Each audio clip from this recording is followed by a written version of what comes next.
Bonsoir tout le monde. Merci beaucoup. Merci médiatrice pour cette belle présentation. Donc, pré-présentation si tu veux. Donc, j'espère que tout le monde va rester attentif. Puis ça va être un beau moment aussi parce que c'est un sujet chaud bouillant qu'on est en train de parler depuis tantôt 2 ans maintenant, le générative AI et tout ça. Puis je pense que c'était nécessaire que qu'on fasse quelque chose qui est beaucoup plus pratique parce que pendant trop longtemps, j'ai entendu des buzzing words puis des, des trucs qu'on raconte sur l'intelligence artificielle, des cas non pratiques, c'est tout des concepts. Puis voilà pourquoi ce soir, je voulais proposer à cette belle équipe euh, une présentation sur comment on pourrait utiliser réellement le prompt engineering, qui est une partie de l'intelligence artificielle, ou un ensemble de techniques pour, comme levier pour accélérer la production des documents, pour accélérer plein de choses dans ce qu'on fait comme travail de tous les jours. Juste avant d'aller un peu plus loin, je tiens à me présenter. Je suis Rick Henson Jack et je suis analyste fonctionnel. Ça fait plus de maintenant 3 ans. Mais ça fait plus de 10 ans que je suis dans ce domaine-ci. Je fais beaucoup de développement. J'ai été développeur à la base, puis ensuite devenir analyste, c'est un atout. Je pense que ça me permet de comprendre plein de choses. Et je vais merger ces deux caractéristiques ensemble pour amener quelque chose qui apporte de la valeur, comme on aime le dire dans le domaine de l'analyse d'affaires. Puis n'hésitez pas si vous avez des questions. C'est vrai que je ne pourrai pas répondre à toutes les questions pendant la présentation, mais n'hésitez pas. Vous pouvez écrire directement vos questions dans le chat. Puis s'il y a certaines questions que je pense nécessaire de répondre, là, je vais le faire. Puis je souhaite à tout le monde une bonne présentation. Alors, dans cette présentation, on aura dans notre agenda. Au fond, tout est une question d'outils. C'est juste pour faire une mise en contexte. Puis ensuite, on va dire c'est quoi exactement le prompt engineering. On passera par le prompt engineering, pourquoi que c'est important. Puis on parlera de l'anatomie, de la structuration de bons prompts. On discutera aussi des styles de prompts, les types de prompts qui existent aujourd'hui. Il y en existe beaucoup, mais sauf qu'il y a les principaux types. Puis on fera des preuves de concept, cet aspect pratique-là qui nous permettra de mieux comprendre le concept qu'on vient de discuter, comment est-ce qu'on peut l'utiliser réellement dans la vie quotidienne, qu'est-ce qu'on peut faire réellement avec. Puis finalement, on aura comme quelques conseils pratiques pour améliorer ses prompts. Parce que c'est pas quelque chose qu'on finit dès qu'on commence, mais on l'améliore progressivement. C'est comme quand on essaie de communiquer. Un enfant qui est un bébé, il parle pas encore très bien. Puis il a des difficultés de trouver les mots. Puis quand il grandit, il continue à discuter, à parler avec d'autres personnes, c'est là qu'il devient maton.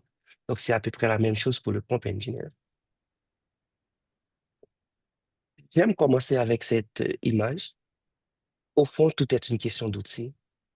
Et je prends en parallèle ces deux images-là. Je vois à gauche l'homme de Néandertal qui vient chasser un animal avec sa pierre taillée, puis à droite, quelqu'un qui utilise un ordinateur avec l'intelligence artificielle. Et vous avez la chance de lire comme ce qui est écrit dans les commentaires de chacun. Ils pensent qu'ils sont en train de vivre la dernière technologie. Et c'est réellement ça.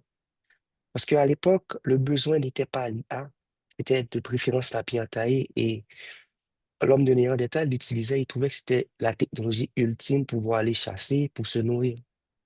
Puis vu qu'on est en train d'évoluer et d'avancer, c'est là que l'intelligence artificielle apparaît. Puis on commence vraiment à avoir des besoins beaucoup plus cognitifs. Puis on développe des sujets beaucoup plus complexes. Puis l'IA fait son apparition. Mais peu importe que ce soit la pierre taillée ou l'ordinateur ou l'intelligence artificielle ou une voiture, on est toujours en présence d'un outil. Et lorsqu'on est en présence d'un outil, ce qui est important, c'est de savoir l'utiliser, de bien l'utiliser. Donc, je pense que ces deux images-là présentent une réalité qu'on est en train d'échapper, surtout avec l'avènement de l'intelligence artificielle, parce qu'il y a tellement de théories derrière qui disent l'intelligence artificielle va nous remplacer, l'intelligence artificielle va faire tous nos travaux. Qu'est-ce qu'on est en train de faire aujourd'hui? Ça va être plus de mise. On va devoir aller chercher quelque chose d'autre à faire ou à ne rien faire. On n'aura plus de travail. Mais ce n'est pas le cas. Lors de la révolution industrielle, on a développé des machines à vapeur, Aujourd'hui, on peut se déplacer beaucoup plus vite, mais on a su trouver d'autres domaines d'activité pour continuer à avancer. C'est pareil pour l'intelligence artificielle. Donc, c'est une question d'outils. Maintenant, si on regarde ici avec cette question ultime, c'est quoi le prompt engineering? C'est assez simple comme définition, mais dans cette définition, il y a des mots clés à considérer. Dit que le prompt engineering est un ensemble de techniques qui permettent de bien communiquer avec une intelligence artificielle. C'est fondamental de bien communiquer parce que on reçoit une réponse en fonction de ce qu'on a donné à l'IA comme question. De poser la bonne question avec les bons mots pour faire émerger une réponse pertinente et cohérente. Parce que souvent, des utilisateurs de l'intelligence artificielle disent que l'IA produit de mauvais résultats. Mais en réalité, il y a eu de préférence de mauvaises questions. C'est vrai que l'IA peut halluciner, mais pas majoritairement. Parce que j'ai déjà fait l'expérience avec plein de personnes qui me disent, ah non, j'arrive pas à avoir l'information que je voulais. Parce que j'ai posé la question à l'IA, mais ça marche pas. Mais par contre, c'est la question qui était mal posée. Puis si on vivait à l'époque dans un monde où savoir répondre aux questions était comme primordial, mais aujourd'hui, c'est tout à fait important de savoir poser les questions aussi. Maintenant, pourquoi le prompt engineering est important? Parce que l'IA ne sait pas qu'est-ce que je veux. Il ne peut pas interpréter et commencer à répondre à toutes les questions, même celles qui passent dans ma tête.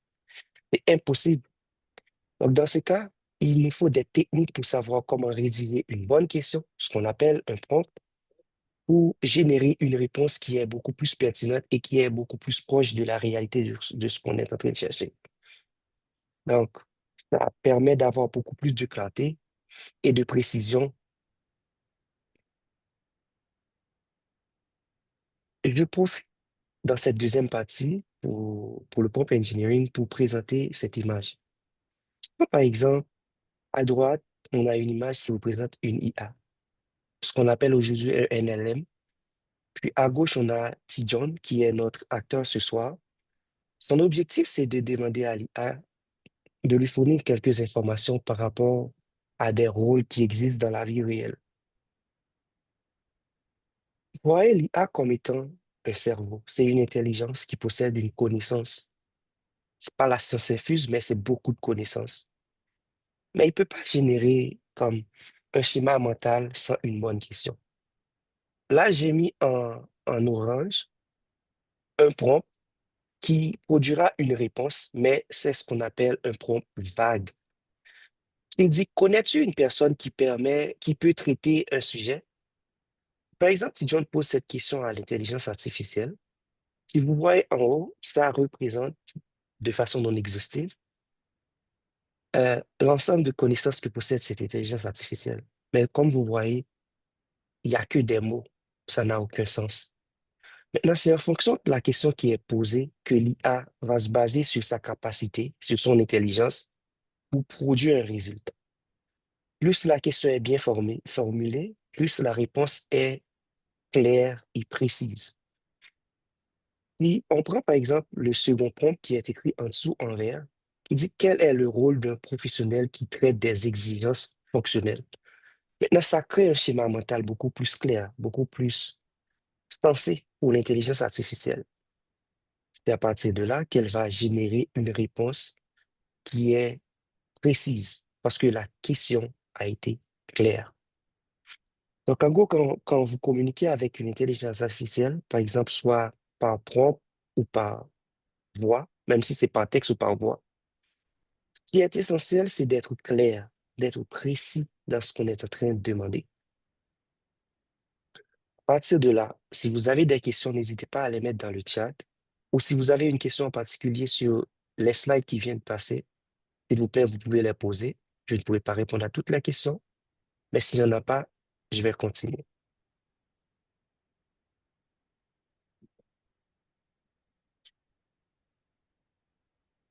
Je ne vois aucune mail, donc ça dit qu'il n'y a pas de questions. Euh, euh, je t'avise dès qu'il y a une question qui survient. D'accord, merci beaucoup. Merci beaucoup, Jean. Maintenant, le prompt engineering, pourquoi c'est important? C'est important parce que ça permet d'améliorer la cohérence et la qualité des réponses. On vient de le dire, si tu es capable de poser une bonne question, automatiquement ta réponse sera meilleure. Puis ensuite, ça réduit l'ambiguïté parce que, comme on l'avait dit, l'IA ne peut pas savoir ce que tu veux par elle-même, mais c'est à toi de rédiger une bonne question et à partir de là, elle va créer un schéma mental pour produire une réponse qui est appropriée à ce que tu poses comme question. Puis il faut toujours orienter l'IA vers un certain ton, vers un format ou un style, parce que ça lui permet de savoir dans quel contexte que tu veux qu'elle te réponde. Puis ça permet aussi de réduire le syndrome de page blanche. Moi, j'utilise beaucoup l'IA pour ça, surtout parce que quand j'essaie de travailler sur un sujet, puis j'arrive pas à trouver les idées, je peux commencer par une suite de questions. Je commence à discuter avec l'intelligence artificielle en lui posant des questions assez simples, mais qui ont un rapport avec le sujet que je veux traiter.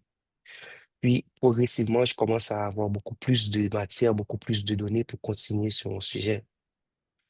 Puis, ça permet, entre autres, d'économiser en temps, parce que aujourd'hui, on doit nécessairement réfléchir, ajuster et faire plein de choses. Par contre, l'IA est déjà préprogrammée et a une base de connaissances qui permet de faire ce genre de travail. C'est vrai que tout ce que l'IA va te donner, tu vas pas le considérer comme étant une vérité absolue. Mais jusqu'à date, l'équipe gagnante, c'est une équipe qui est constituée d'un humain et de l'IA. Donc, c'est ensemble que vous fonctionnez très bien, mais c'est pas l'IA qui fonctionne toute seule très, très bien, même si on fonctionnait assez bien avant l'IA, mais aujourd'hui, on peut la considérer comme un levier de performance pour accélérer notre production. Puis l'IA permet aussi de diminuer les erreurs et les réponses inutiles. Parce que certaines fois, vous travaillez sur un sujet, puis vous n'avez pas nécessairement tout ce qu'il vous faut comme base de connaissances pour élaborer. L'IA est capable de le faire parce que l'IA est entraînée sur plein de données. Puis sur cette base-là, elle est capable de produire quelque chose qui te surprend. Donc, si on se base uniquement sur ces 6 points, c'est déjà très avantageux d'utiliser une intelligence artificielle dans ce qu'on fait comme activité, dans ce qu'on produit comme travail. Toujours pas de questions, je continue. L'autre point qu'on devrait voir ce soir, c'est l'anatomie d'un bon prompt. Moi, je dis souvent que cette approche-là permet d'écrire des prompts assez clairs, assez précis. Si vous regardez de la gauche vers la droite, vous allez voir des mots comme persona, contexte, tâche, exemple, format, ton. J'avoue que c'est pas toujours ce format qu'il faut respecter quand vous voulez communiquer avec l'IA. Mais il y a une différence. Quand vous utilisez l'IA pour des besoins assez ponctuels, comme vous voulez avoir un horaire, vous voulez avoir l'itinéraire, vous voulez avoir quelques informations sur un sujet quelconque. Mais quand vous utilisez l'IA comme un professionnel, à ce moment, il va falloir comme prendre du temps pour rédiger les prompts de façon appropriée. Parce que sinon, au lieu de gagner du temps avec l'IA, vous pouvez perdre beaucoup de temps. Parce que ça peut commencer à te dérouter en essayant d'aller quelque part où tu n'as pas besoin. Par contre, si vous utilisez cette anatomie-là, ça vous permettra de cadrer vraiment ce que vous voulez avoir comme élément de réponse en précisant à la base un persona. En fait, qu'est-ce que c'est un persona? L'IA est générative. C'est un savant, si je peux l'appeler comme ça. Parce qu'elle possède des informations ou des données sur beaucoup de sujets, pour ne pas dire tous les sujets. Parce qu'elle a été entraînée vraiment avec Wikipédia, avec des données dans les livres, un peu partout. Donc, si tu as besoin des réponses sur la médecine, l'IA peut te fournir.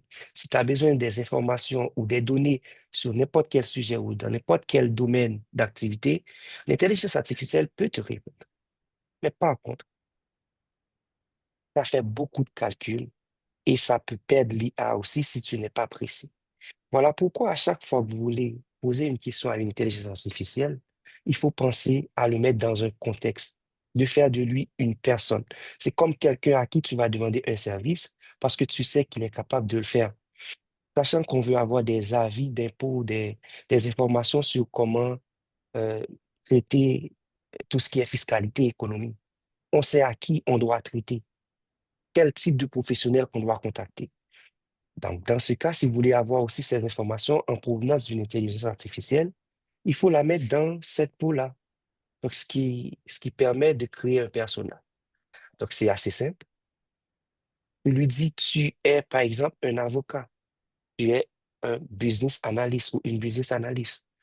Tu es, je dirais, un, un archiviste. Ah, oui. Est-ce qu'il y a une question? Toujours Allô? pas. Ah, OK, parce Oui, que allô? je crois avoir entendu quelqu'un parler. OK, c'est correct. Merci. Puis, à partir de là, il commence par éliminer presque tout ce qui n'est pas dans ce champ, tout ce qui n'est pas dans ce domaine-là. Parce que pour lui, désormais, il est un expert dans ce domaine-ci. Puis tout ce qu'il va traiter, ça va être des éléments ou des informations qui font partie de ces champs d'activité-là. Puis ensuite, on prend un contexte. Le contexte, c'est vraiment tout ce qui est nécessaire pour fournir des informations additionnelles à l'intelligence artificielle pour produire une réponse qui est cohérente par rapport à ce qu'on veut créer. Quand vous pensez contexte, vous pouvez répondre à ces questions-là, puis à partir de là, vous allez pouvoir créer vraiment un bon contexte. Quel est le profil de l'utilisateur? Donc, celui qui est en train d'utiliser l'intelligence artificielle actuellement, quel est son profil? À quoi ressemblerait la réussite pour lui? C'est comme, je vais donner une mission à l'intelligence artificielle. Comment est-ce que je peux savoir si je suis satisfait de son résultat? Puis par la suite, dans quel environnement cette personne évolue? Donc, la personne qui est en train de traiter avec l'IA. À partir de là, si vous répondez à ces trois questions, donc vous pouvez créer un très bon contexte parce que je ne peux pas identifier les contextes pour vous parce que d'un domaine à un autre, d'un prompt à un autre, ça change. Là, par contre, en se posant ces genres de questions-là, vous allez trouver par vous-même le contexte nécessaire pour fournir à l'IA, puis pouvoir créer une réponse qui est beaucoup plus concise. Après, on prend les tâches. Les tâches, c'est vraiment ce qu'on a comme besoin. Qu'est-ce qu'on aimerait que l'intelligence artificielle fasse pour nous? Puis à partir de là, il est fondamental que vous commencez avec un verbe d'action. Faites quelque chose, documentez quelque chose, élaborez ce quelque chose. Donc, c'est en général, pour ceux qui font de l'analyse d'affaires ou de l'analyse fonctionnelle, vous savez clairement que on exprime les besoins de cette façon, en utilisant des verbes d'action juste au début. Vous dites, voici la capacité que vous allez donner à ce système-là. Donc, c'est exactement pareil lorsque vous communiquez avec l'intelligence artificielle. Vous lui proposez de faire une liste de tâches. Donc, vous commencez par des verbes d'action. Puis, les exemples, c'est pas required, c'est pas requis, mais c'est toujours important que vous donniez des exemples à l'intelligence artificielle parce qu'à partir de là, il saura, ah ouais, c'est ça exactement qu'il veut faire. Je peux me baser sur ces exemples pour produire quelque chose qui est semblable ou quelque chose qui se ressemble un peu à ce qu'il peut proposer, ce qu'il voulait avoir. Puis le format. Quand vous organisez vos données, même dans la rédaction d'un document, vous choisissez souvent le format approprié pour documenter ces informations. Certaines fois, vous utilisez les tableaux ou des listes de valeurs ou des checklists, etc. C'est exactement ça.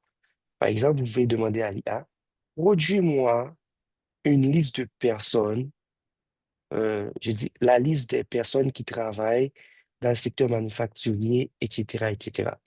Donne-moi le résultat sous forme de tableau. Donc, il va produire vraiment un tableau. Donne-moi le résultat sous forme de liste. Il va produire une liste de valeurs. Puis finalement, il y a le ton. Donc, certaines fois, on peut être formel, d'autres fois, on peut être beaucoup plus détendu, etc. Donc, il faut préciser comment vous voulez avoir votre réponse. Est-ce que c'est une réponse formelle? Est-ce que c'est une réponse qui est beaucoup enthousiasmée, etc., etc. Donc, c'est vraiment important que vous fournissez un ton parce qu'à partir de là, l'IA saura comment répondre à ta question. Je fais une pause ici. Est-ce que vous avez des questions? Je sais que ça a été long. comme cette partie-là. Est-ce que vous avez des questions? Oui, Oui, Euh, Ca- oui, Carolina, vas-y. oui, bonsoir. Je ne sais pas ça- si vous allez parler de ça plus tard, mais est-ce que vous utilisez quelque chose dans les prompts pour s'assurer que l'IA est en train d'utiliser des références ou des sources qui sont fidèles ou qu'on veut respecter certaines spécifications ou standards? Parce que des fois, je trouve que dépendamment de la question, l'IA cherche partout, peu importe la source. Donc, et des fois, les réponses ne sont pas nécessairement très professionnelles. et déjà, il y a deux éléments. L'IA est pré-entraînée. Déjà, si vous prenez ChatGPT, le P dans GPT, le PT signifie pre-train. Donc, c'est entraîné sur une source de données, sur un ensemble de données, mais sauf que elle est générative. Elle est capable de produire à partir de ces données-là quelque chose qui est nouveau. Si vous voyez que l'IA donne une réponse vague, c'est parce que vous avez fait un prompt vague avec peu de précision. De un.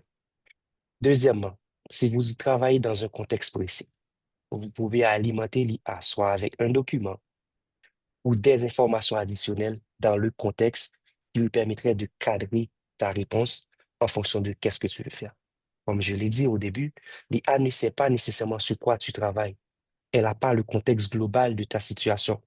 Il faut lui fournir le maximum de contexte que possible pour qu'elle puisse rester dans ton champ de compétences ou dans ton champ d'activité.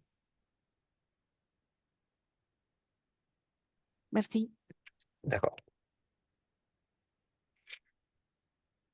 Maintenant, et c'est justement pour faire suite à la question que Carolina vient de poser, euh, on a ici les types de prompts. Puis, lorsque vous arrivez à identifier ces types de prompts, vous allez savoir, non, je suis dans tel ou tel contexte, il me faut ce type de prompt-là pour avoir l'information que je veux. Par exemple, on a un prompt direct. Souvent, c'est ce qu'on fait quand on utilise une intelligence artificielle. On fait un prompt direct, puis on s'attend à ce que la réponse soit exactement ce qu'on veut. Mais malheureusement, c'est un prompt qu'on fait lorsqu'on veut demander quelque chose qui est clair, spécifique, pour obtenir une réponse assez rapide. Il faut que ça soit précis comme élément, parce que sinon, de toute façon, l'IA va essayer de générer quelque chose. Mais sauf que elle n'aura pas suffisamment de contexte pour produire ce que toi, tu veux. Donc, dans ce cas, vous faites un prompt direct. Par exemple, vous pouvez demander clairement à une intelligence artificielle, euh, est-ce que vous pouvez me dire comment fonctionne, comment je peux faire pour passer la certification IBA? C'est assez simple parce que cette information est globale et ça a une démarche bien spécifique pour le faire. Puis cette démarche-là est décrite sur le site de l'IBA, c'est décrit dans plein de documents. Donc, elle le sait. Mais par contre, si vous traitez sur un sujet en particulier, soit pour toi ou pour ton client qui a une licence IA, puis l'intelligence artificielle ne sait pas de quoi vous parlez nécessairement. Mais sauf qu'elle va essayer de répondre. Là, c'est à vous de fournir suffisamment d'informations. Voilà pourquoi vous pouvez aller dans un autre type de prompt. Par exemple, on prend le prompt descriptif. Là, vous allez fournir une description plus détaillée du problème ou du besoin que vous avez. C'est toujours pas l'idéal quand vous travaillez sur un sujet que l'IA ne connaît pas encore. Mais sauf qu'avec beaucoup plus de description, elle est capable de se positionner et de générer quelque chose qui apporte réellement de la valeur.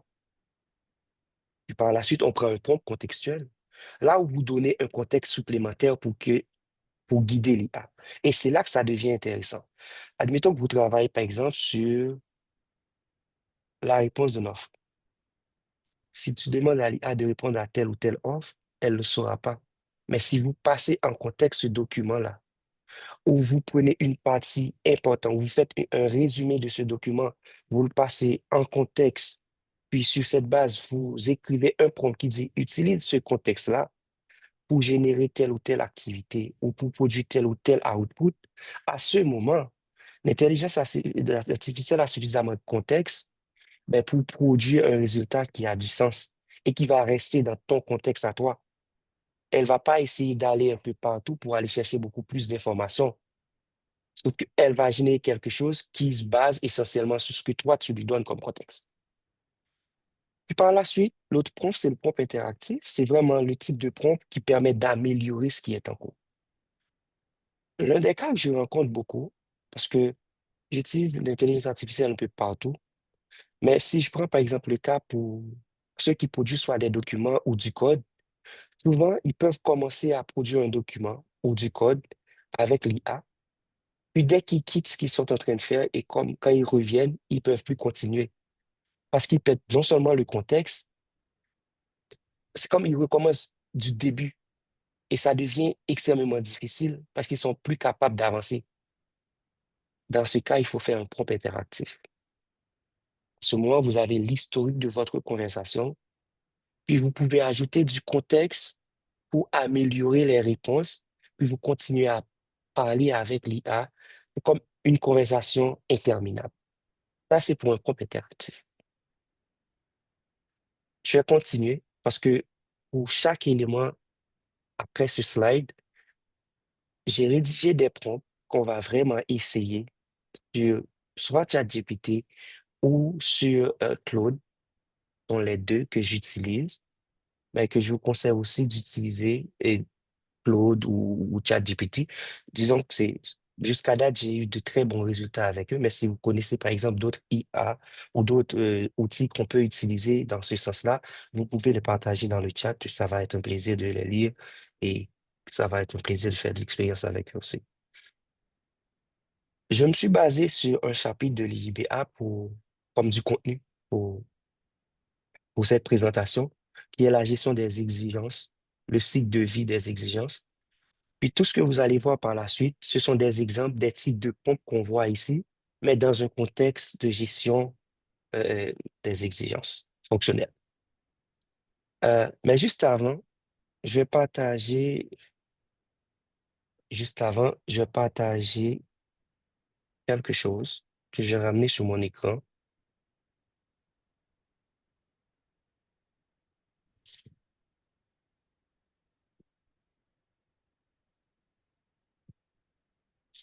Est-ce que vous voyez mon texte ou c'est trop petit?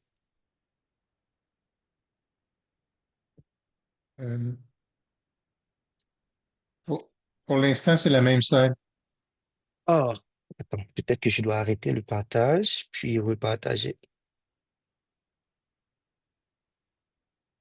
Ah, ok, je vois.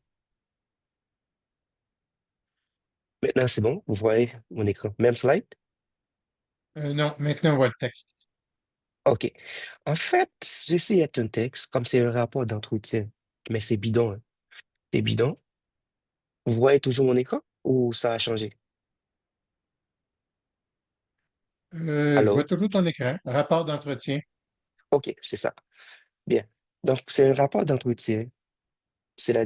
L'objectif ici, c'est comme si on était en train de faire l'analyse fonctionnelle pour un système, un chatbot qu'on veut mettre en place pour un cabinet d'avocats. Son objectif, c'est vraiment d'utiliser sa base de connaissances pour faire une analyse comparative entre un nouveau dossier et les dossiers qui existent, comment ils peuvent les traiter.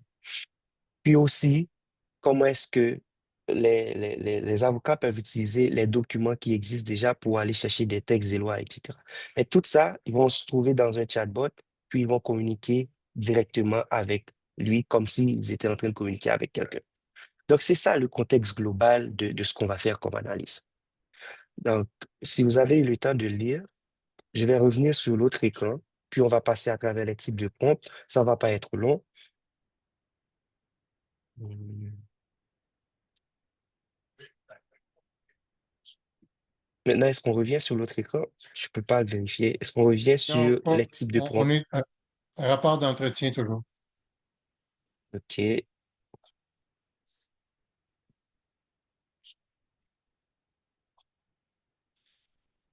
Oui. OK. C'est bon. Merci.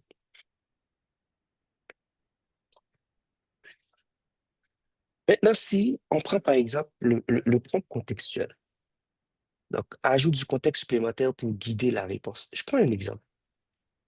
L'un des éléments qu'on fait quand on met en place les exigences fonctionnelles, c'est qu'on fait l'excitation des besoins. Là, c'est un point que j'ai écrit. Si vous voyez dans ce prompt, il y a l'ensemble des parties que j'ai présentées tantôt.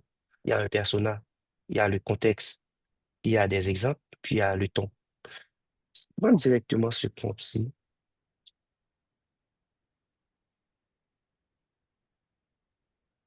Si je prends par exemple ce prompt-ci, je le passe par exemple dans,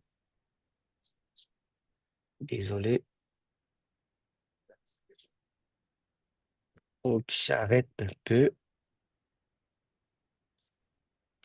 Quand je partage, je ne peux pas le prendre, mais je vais revenir là-dessus. Oh, désolé pour ça.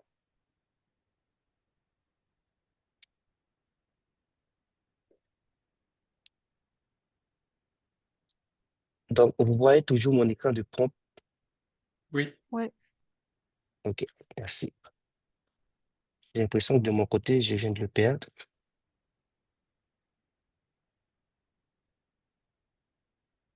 Peut-être qu'il faut que j'arrête le partage. Puis je lance. Je ne sais pas pourquoi j'arrive plus à passer à travers mes slides.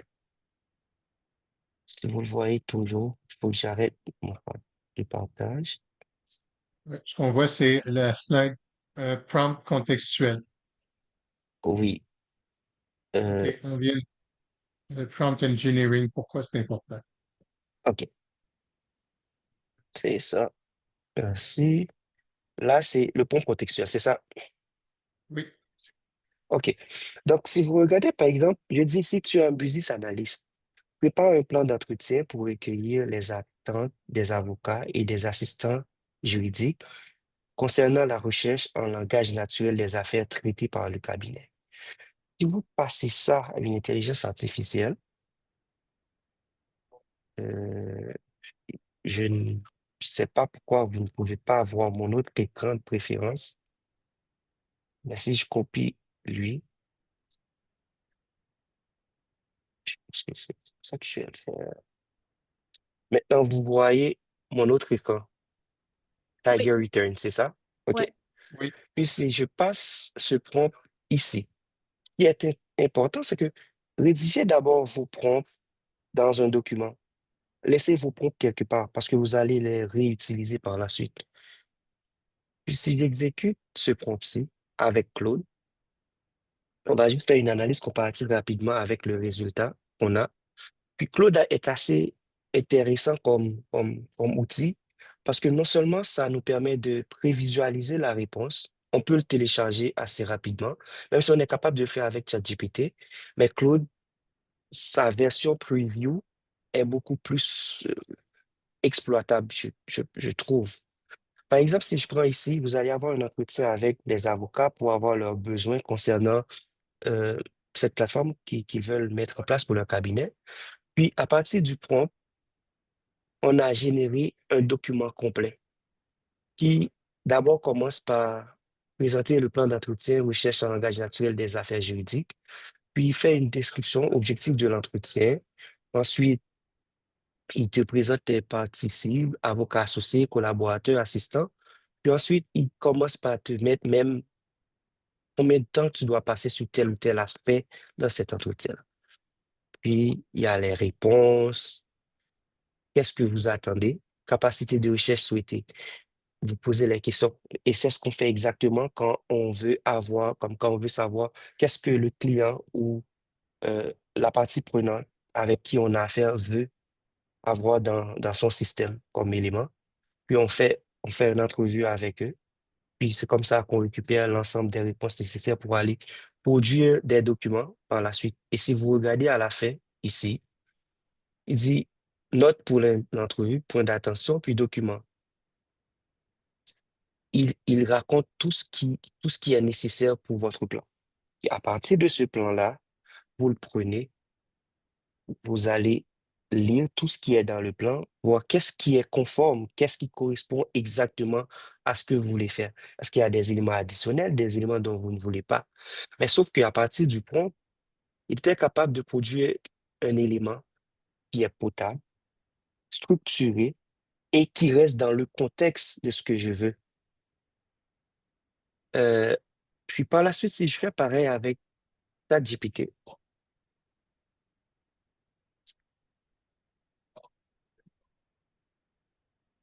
il me propose une réponse, mais j'avoue que la réponse de Claude est beaucoup plus élaborée que celle de ChatGPT.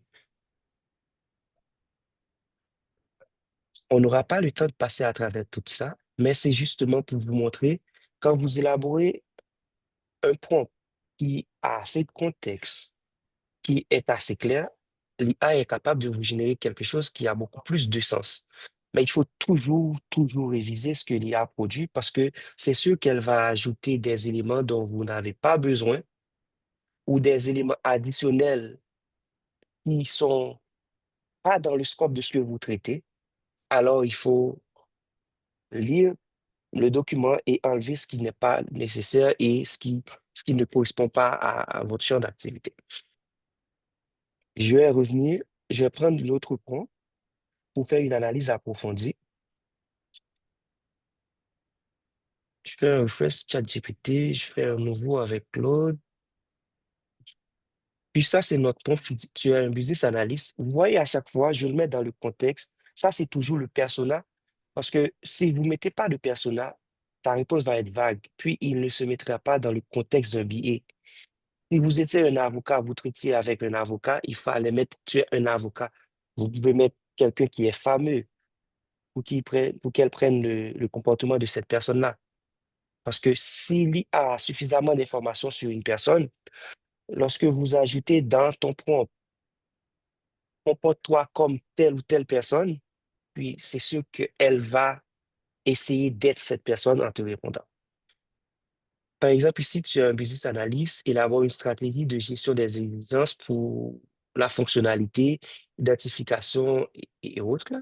Puis si je clique là-dessus,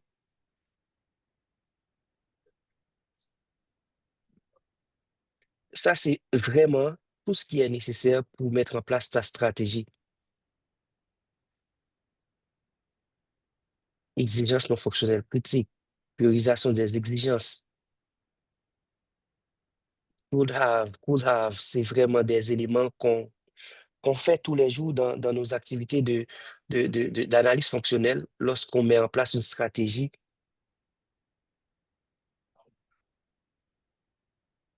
Donc, ça, c'est juste pour vous montrer comment un prompt qui est contextuel peut amener beaucoup de valeur, beaucoup d'éléments. Mais il faut continuer à améliorer vos prompts, continuer à ajouter plus de contexte pour rester dans le champ de compétences que vous exploitez, pour rester dans le domaine d'affaires que vous explorez.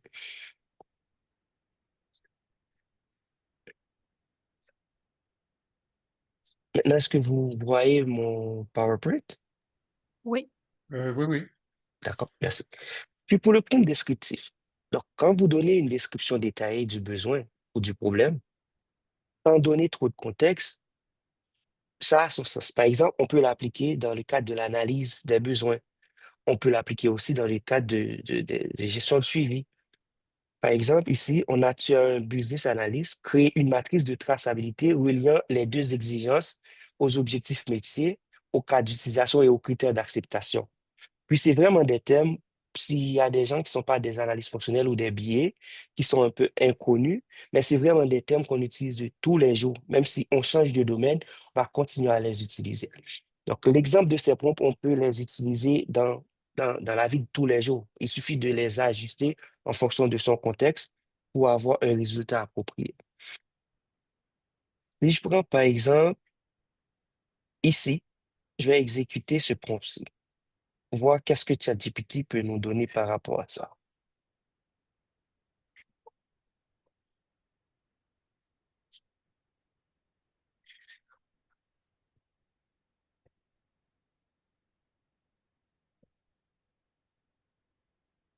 Vous voyez, j'ai toujours mon personnage. Puis, j'ai un verbe d'action qui lui dit qu'est-ce qu'il a fait comme tâche. Puis, j'ajoute du contexte. Puis, je lui dis qu'est-ce qu'il doit me faire.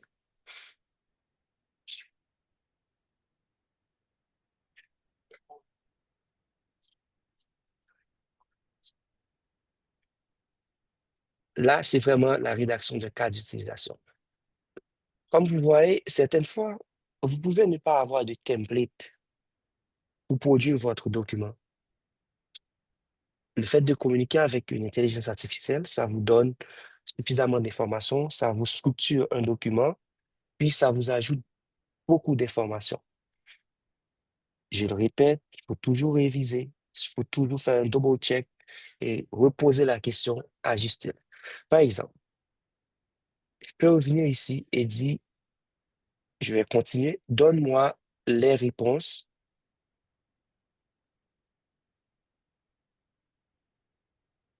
sous forme de tableau.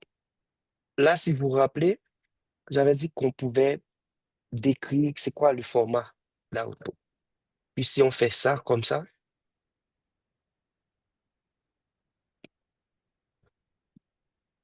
me dit voici mon cas d'utilisation, son nom, voici l'acteur secondaire, les préconditions, les déclencheurs, le flux principal, les extensions, les post-conditions, ça nous donne tout.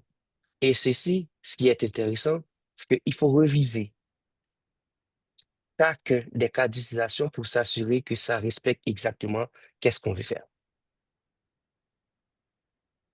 Puis c'est pareil pour les autres types de prompts, mais sauf que, en dernier lieu, je vais juste passer sur un type de prompt que je trouve extrêmement intéressant. J'imagine que vous voyez mon écran.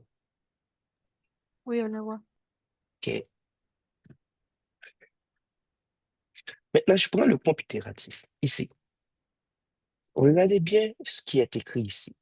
Toujours avec les mêmes détails, mais je lui demande de réviser la spécification des exigences pour le chatbot en tenant compte des retours des avocats concernant la confidentialité des données et propose des ajustements concrets. Puis, à la fin, je lui dis, base-toi essentiellement sur le rapport d'entretien fourni dans le fichier. C'est ce que je disais avant, si vous voulez ajouter plus de contexte et pour rester dans le domaine de façon spécifique, vous pouvez ajouter des fichiers. Par exemple, je partage mon Chrome. Vous voyez le Chrome, c'est ça? Vous voyez le browser. Allô? Euh, Oui. OK. oui, Donc, on voit le prompt, mais il n'y a rien, il n'y a pas de contenu présentement. OK, c'est ça. Maintenant, ce que je fais ici, je mets mon prompt, mais comme je vous l'ai dit ici, vous voyez ce que j'ai dit ici, base-toi essentiellement sur le rapport d'entretien fourni dans le fichier. Mais je n'ai pas encore le fichier. Si vous vous rappelez, j'avais présenté un fichier au début. Ce fichier-là, je vais l'uploader, rapport d'entretien, je le mets ici, puis je lance. Donc, vous pouvez ajouter plusieurs fichiers. Mais sauf que ce que vous devez savoir, c'est que quand vous utilisez un outil, je ne vais pas entrer dans ces détails, mais il y a une limite en termes de qu'est-ce qu'on peut fournir, quelle quantité d'informations qu'on peut lui donner.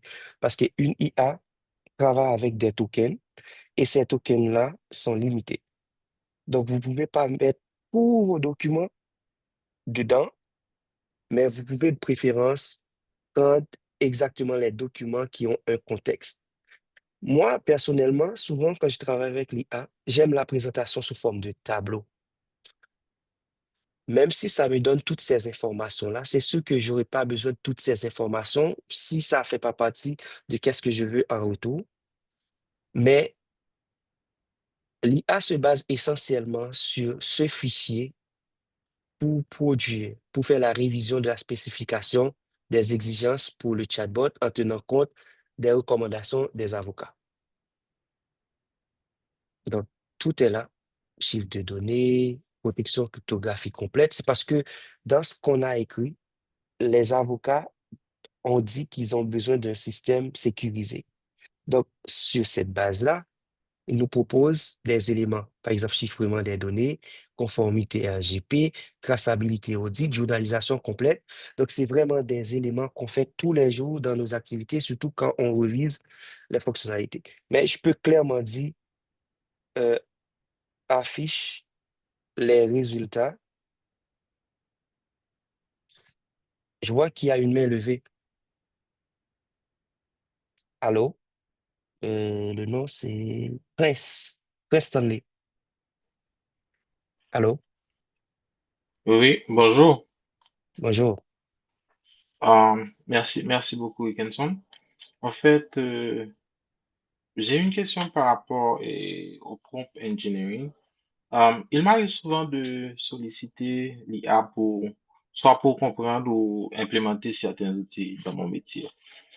Et toutefois, face à la multitude de réponses fournies, et parfois il devient difficile de garder le cap, soit on se perd dans les détails et on change même de concept en cours de route. Et prenons un exemple, et disons que j'essaie de comprendre et le concept CI/CD ou avec GitHub Action, euh, et, et les réponses me mènent sur Jenkins. D'un coup, je passe de GitHub Action à Jenkins. Ce qui fait, on s'éloigne de l'objectif initial. Est-ce qu'il y aurait une technique avec le prompt engineering euh, pour mieux exploiter l'IA afin de rester concentré sur un sujet précis sans se disperser? Merci Merci. beaucoup. Merci beaucoup, Prince. Je pense que c'est une question extrêmement intéressante. Le prompt engineering, c'est vraiment des techniques de communication avec l'intelligence artificielle pour avoir des réponses cohérentes, précises, etc. Mais on peut pas, le prompt engineering ne se positionne pas comme quelqu'un qui te dit qu'il faut rester concentré sur un sujet en particulier. C'est vrai que le prompt engineering, quand tu mets suffisamment de contexte, l'intelligence artificielle va essayer de rester dans son élément, dans ce contexte-ci, mais il peut quand même te faire des propositions en te disant, il y a ça qui existe, puis il y a ça qui existe aussi. Là, c'est à toi de savoir c'est quoi, de quoi tu travailles, qu'est-ce que tu veux faire. Est-ce que je vais laisser ce que j'ai à faire pour aller explorer un autre sujet? C'est à ce moment que tu commences à dire, OK, alors donne-moi beaucoup plus sur Jenkins ou donne-moi beaucoup plus sur tel ou tel autre aspect. Mais ce qui est important, c'est de rester ordonné, de rester organisé, parce que c'est une base de connaissances énorme qui est capable de te répondre au maximum, qui est capable de te répondre sur plusieurs sujets. Donc, si tu restes pas concentré sur le sujet que tu travailles, c'est sûr que tu vas te dérouter. Mais tu continues à poser des questions et des questions sur d'autres sujets qui sont en lien à ce que tu es en train de chercher, c'est sûr que l'IA va te répondre, mais c'est toi qui te déroutes, mais pas l'intelligence artificielle. Donc, il faut rester concentré sur ce que tu fais, avoir le focus et essayer de demander beaucoup plus de précision au lieu de dire essayer une autre approche ou une autre approche par rapport à ce que je suis en train de faire. C'est comme ça que je le vois. Parce que ça m'arrive aussi quand je travaille sur un sujet, puis ça me propose tellement d'autres éléments qui sont comme tentants pour que j'aille regarder qu'est-ce que c'est, puis je peux perdre la route. Mais non, il faut rester concentré et malheureusement, le prompt engineering ne peut pas aider quelqu'un à rester concentré. Au contraire, ça peut même te dérouter parce que si tu commences à écrire de bons prompts pour aller chercher un autre sujet, c'est là que ça peut te dérouter. C'est comme ça que je le vois. OK, parfait. Merci. Merci.